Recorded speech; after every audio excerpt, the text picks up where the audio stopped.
Shalom Bapak Ibu terkasih dalam Tuhan dimanapun berada. Kembali dalam program Worship Morning bersama kami LPM Lembah Pujian Ministry Jakarta. Renungan firman Tuhan pagi hari ini terambil dari 2 Korintus pasal 5 ayat yang 1 dan yang kedua. Demikian firman Tuhan.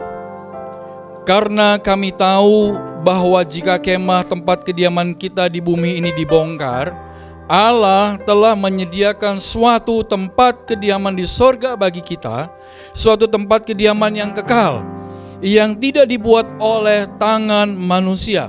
Ayat yang kedua, selama kita di dalam kemah ini, kita mengeluh, karena kita rindu mengenakan tempat kediaman sorgawi di atas tempat kediaman kita yang sekarang ini. Bapak Ibu yang terkasih dalam Tuhan, dalam pembacaan kita di ayat yang pertama, kita dapati sebuah realita kebenaran yang Alkitab catat buat kita semua adalah bahwa ketika satu hari nanti, setiap kita pasti meninggalkan kehidupan di dunia ini. Setiap kita akan meninggal, mengalami yang namanya meninggal. Tapi Bapak Ibu terkasih dalam Tuhan, syukur kepada Tuhan bagi setiap kita orang yang percaya kepada Yesus Kristus, bahwa ada jaminan bahwa ketika kemah ini dibongkar, kemah ini berbicara tubuh kita ini dibongkar, pada saat kita meninggalkan dunia ini, pada saat kita meninggalkan kehidupan ini, ada suatu tempat yang telah Allah sediakan bagi setiap kita orang yang percaya kepada Yesus Kristus, yaitu tempat yang tidak dibuat oleh tangan manusia. Allah sendiri yang menyediakan tempat yang indah, yang luar biasa di dalam kekekalan bersama-sama dengan Dia.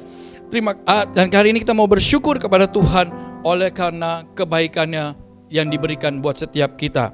Tetapi Bapak Ibu terkasih dalam Tuhan, realita kedua yang Alkitab catat di ayat yang kedua ini adalah bahwa kita harus menghadapi yang namanya fakta kehidupan. Di sana dicatat selama kita di dalam kemah ini kita mengeluh. Mengeluh akan apa? Kita semua punya yang namanya masalah. Setiap kita akan diperhadapkan dengan apa yang namanya pergumulan hidup. Dan yang dicatat di sini adalah bahwa kita seperti orang yang tertekan, seperti orang yang gak berdaya karena beratnya masalah, beratnya tekanan masalah yang kita hadapi.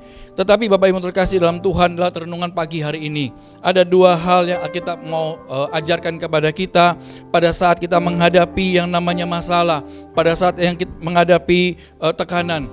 Kita harus memiliki yang pertama, ayat yang ke-6.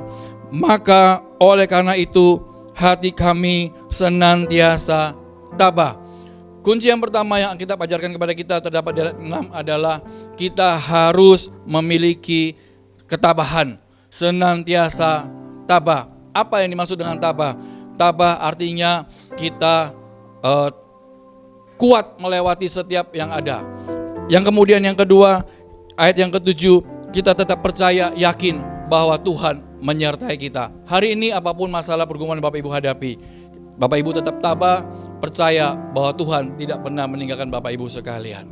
Mari kita berdoa. Tuhan, terima kasih buat penyertaan-Mu di dalam hidup kami bagi setiap orang yang percaya kepada Tuhan.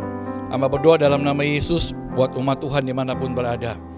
Tuhan menyertai, Tuhan memberkati. Dan Kau memberikan kekuatan kepada setiap umat Tuhan dalam menjalani kehidupan ini. Apapun masalahnya, kami percaya di dalam semuanya Tuhan pasti memberikan kami kekuatan. Dan pada akhirnya kemenangan, pertolongan daripada Tuhan menjadi bagian bagi setiap umat Tuhan. Terima kasih Bapa, terpujilah nama Tuhan di dalam nama Tuhan Yesus Kristus. Haleluya. Amin.